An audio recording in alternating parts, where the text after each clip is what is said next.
Yeah, intoxicated of caffeine, that I am.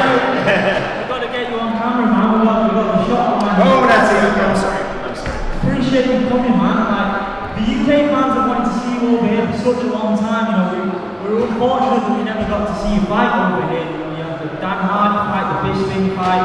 Is that something that you wish you would have done to fight in front of this UK crowd? I would have loved to fight elsewhere, but I think because of the business plan the UFC had at the time for the pay-per-view buys, that's why it was more lucrative to them to make me fight in Las Vegas or in Montreal, Canada. So that's why most of my fights were at home in Montreal or Vegas. Vegas actually is the place in the world where I fought the most because of the TV for pay-per-view reason. Unfortunately, I would have loved to fight in front of a European crowd, 100%. We would have loved to have seen it, man.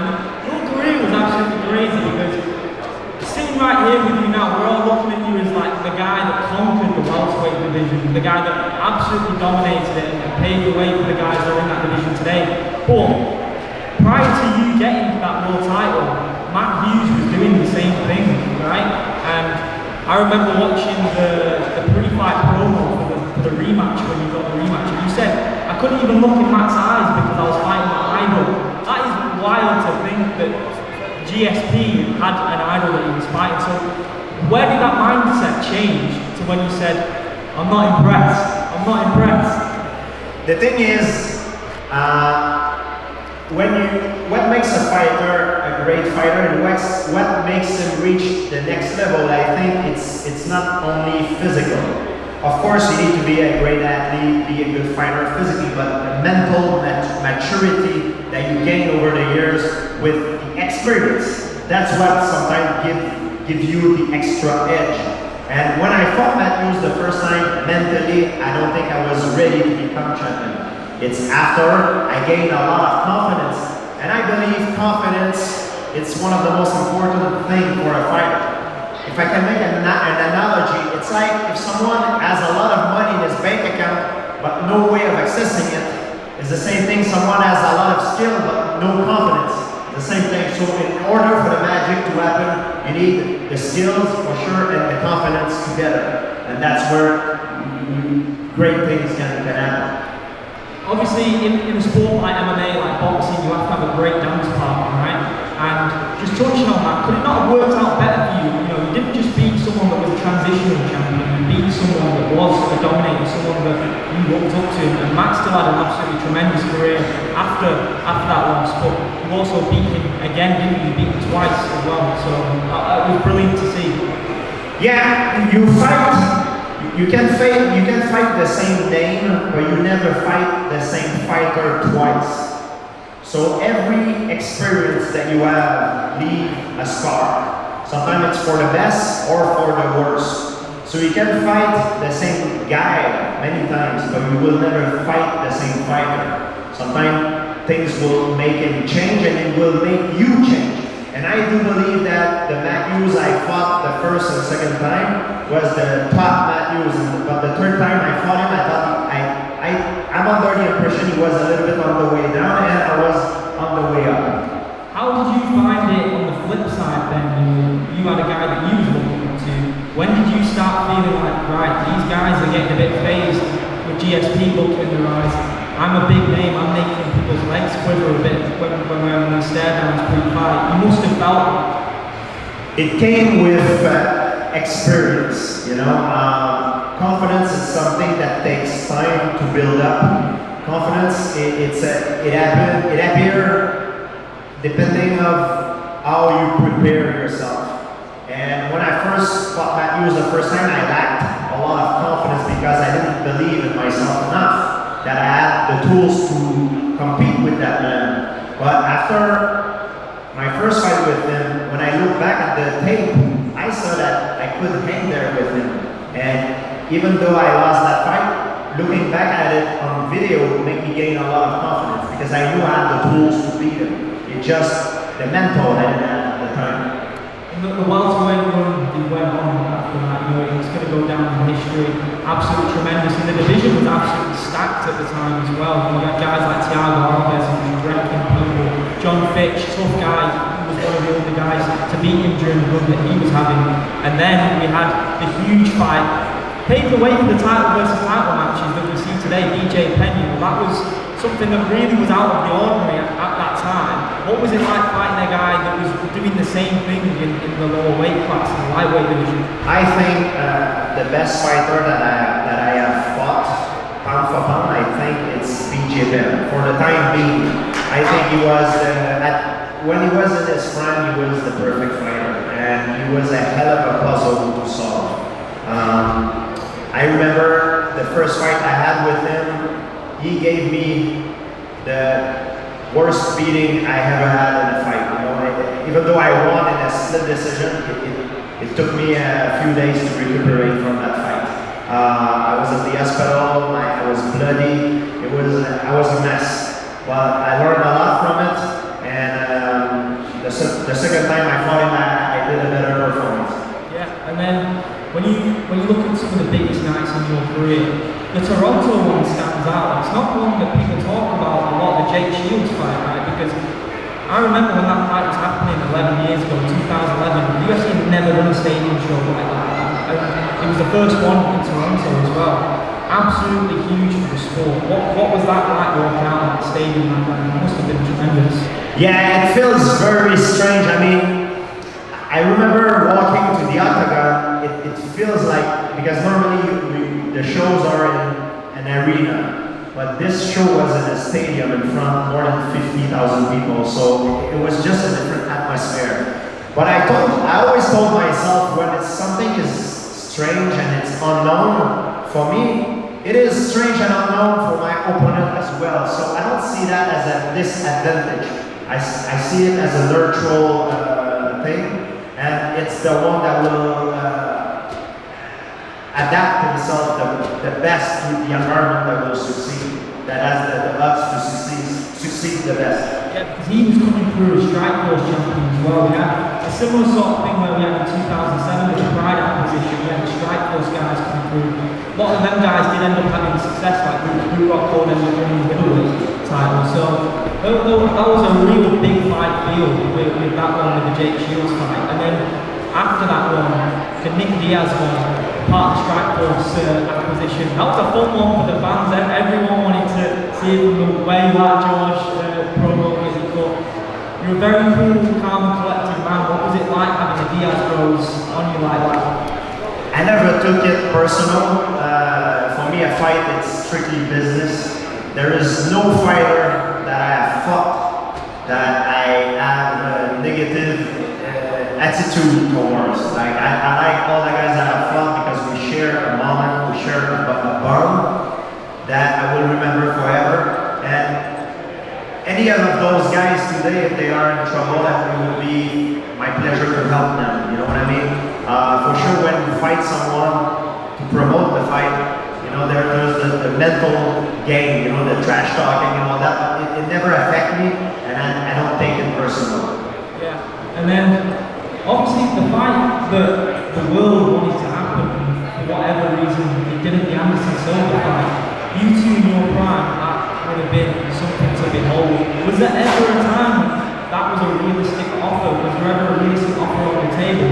From your side of things, is that something you look back on and think, I would have loved to have tested myself against that guy? Yeah, it could have been done. The problem is the UFC has the power to make it happen. Many fights could have been done, but it did not happen because of the UFC.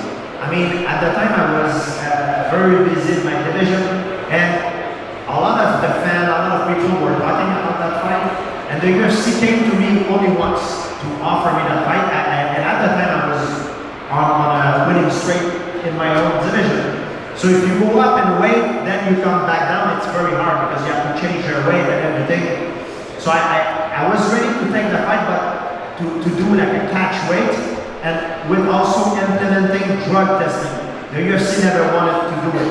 They never wanted to pay the extra money, and they never wanted to make the catch weight and implement drug testing for that fight. So that's why it never happened. If they would have done it, I would have done it, and even if Anderson at the time would have come down at 170, I would not have choice. It was part of my contract, my existing contract at the time, to fight at 170. But now they wanted me to do something different, so they needed to accommodate the rules for that to happen. But they didn't want to do it. They did not want to do it. What was your outlook on the other divisions at the time? Because you came through a time where champions were just dominating the divisions for a while. Yourself, BJ, as you mentioned, Anderson Silva. Were you looking at those guys and drawing inspiration from them, even though obviously you are your own source of inspiration? But it's a different time because now you see belts passing from quite frequently in comparison to previous times. It seems inconceivable that you or Anderson Silva would lose your belt during those times. The records are made to be broken.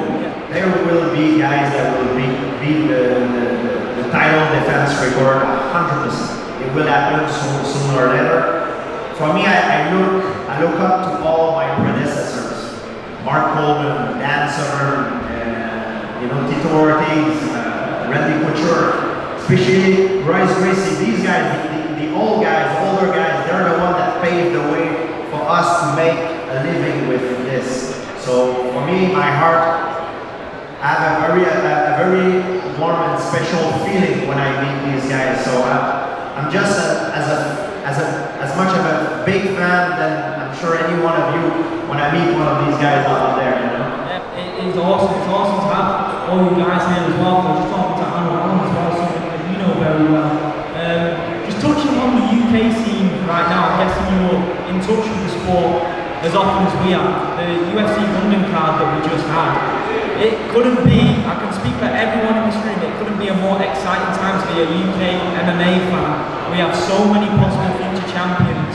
Paddy Pimblett, Tom Aspinall, Arnold Allen, Molly McCann with an absolutely crazy knockout. How excited are you about these proper talent coming through? Oh yeah, there's a lot of talent here. It's incredible. Future champion materials for sure. However, sometimes being a champion, it's not a straight line. I've seen in my life guys that are very talented, but maybe because they made the wrong choice in life, their career took a wrong turn, So it takes more than talent and hard work. You need the stars to be aligned. I mean, it's something very special. But United Kingdom definitely got a lot of talent. This is for sure. Championship material, 100%. If you had to pinpoint one of those people that I just mentioned, who excites you the most in the UK scene right now? I like Arnold Allen, Tom Aspinall, the way they fight. It's incredible. What a performance they had in their last fight. They are on a tear right now. Absolutely incredible. And then it's so awesome to see you with Carlos Condit and Michael Bisping, your former opponents. We're going to be speaking to both those guys today. Condit, what a war that was. He was on an incredible run, just finishing guys left, right, centre. He beat Diaz that year, and got the interim belt, so we had a belt versus belt fight.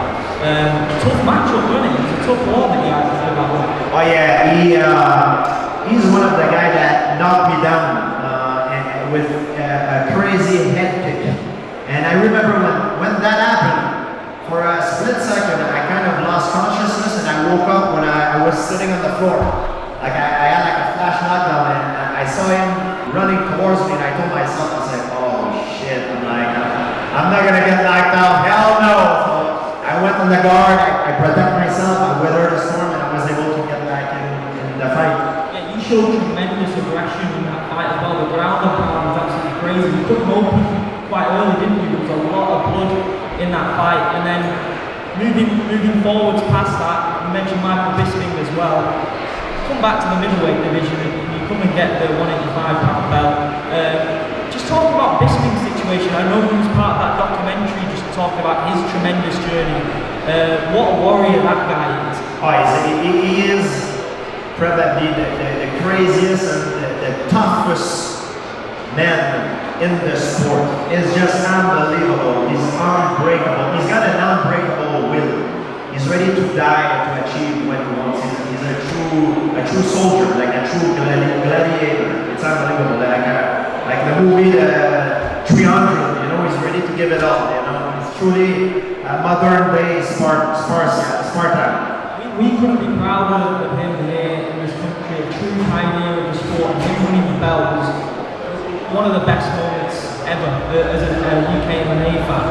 Just talking about the extent of the eye injury that he had, in the documentary we now know that it was quite a lot worse than what he let on. Did you know how bad his eye was at the time? And if you did, would it have changed you wanting to have that fight with him? Would you have felt a bit morally... I didn't know at the time, and I don't think nobody knows, because as a professional fighter, you always want to hide your weakness. However, when you look at someone's past fight, you try to identify some of his hole, you know, and like every fighter has different holes in their game, you know, and I knew that my hole had a hole in his game, so I tried to exploit it. But I didn't know it was because of that cause, because of the problem that he lost an eye. I knew he had issues, but I didn't know what was exactly the cause of it. Sometimes some fighters, they call it blind spot. Some they have harder time to see punches that are coming from the upper left side. Some it's lower right side. You know, everybody is different. But you try to explore those weaknesses, you know. Obviously, if you'd have told the extent of the eye, you probably wouldn't have been able to fight. And we see that in the documentary. Now looking back on it, does it change anything for you with that? Because it was tough what you had to go through, wasn't it? It was real tough. Oh yeah, it shows how tough and how much of a warrior he is. 100%. And then we have to talk about the Marvel stuff. Your transition to the world of Silva was absolutely incredible. First up, popping up in the Winter Soldier movie, fighting Chris Evans, Captain America himself. What was it like with the choreographed fight scenes, going from a martial arts background, going to the world of Silva? What was that like? Well, it's very different. When you fight for real, you don't want to telegraph your punches. Or when you fight for the camera, you need to do everything bigger, you know, to exaggerate everything, to make it look better. Because otherwise, if you make it small, like a real fight, it doesn't look good on camera. So I had to adjust myself for that. And also, it's been 4 years I'm having acting classes, so I'm working a lot on my game. I've done some gig in the past, but I was too busy fighting. So I didn't really practice my acting game, but now it's been 4 years now. I've done the Winter Soldier, but I've done also a series on Disney Plus, the channel, the Falcon and the Winter Soldier. So now I've been practicing a lot of my game, and it shows a little bit. You know, a lot of guys have helped me for that. You're one of the most respectful, well-spoken guys in the UFC. So to see you go into a Marvel badass character is pretty cool. Did you outright want to say, like, I want to play villainous roles, I want to go out of my comfort zone here? I rather play villain than good guys in movie, because I always thought that the villain are more charismatic. And for me, I try to be you know, I'm by no means a perfect person, but I try to be a good role model in front of people, to showcase a good example, good image. But I like the fact that if I'm playing a character in a movie, I'm the opposite. I'm like the bad guy. And normally it seems to be that they want me to be the bad guy. I don't know why. Maybe because I have my background, my French background. I guess I have no idea, but I like it. It works, and it's a great mindset to have. I read that you would very much be interested in working in Star Wars as well, another big franchise. Are there any other big franchises that maybe are on the table, that you had any discussions, and yeah, what would be the ideal scenario for what's next for DSP? I'm actually coming back in Britain after, in UK after, because I'm shooting for a scene for another movie. It's a European movie made in here. So I'm coming back next weekend for a role in a movie. I'm playing a hitman. So I have a few opportunities like this, and I'll take it. And the franchise of Star Wars. That would be for me my dream. You know, a dream come true. That would be unbelievable. Just finally, I have to ask George, because you always look in tremendous shape, and the Khabib fight was always discussed. There's been other fights that have been discussed. Could we actually ever see you back in the octagon, or are you done for them? It's exactly the same reason why the Anderson Silva fight never happened. It's the UFC.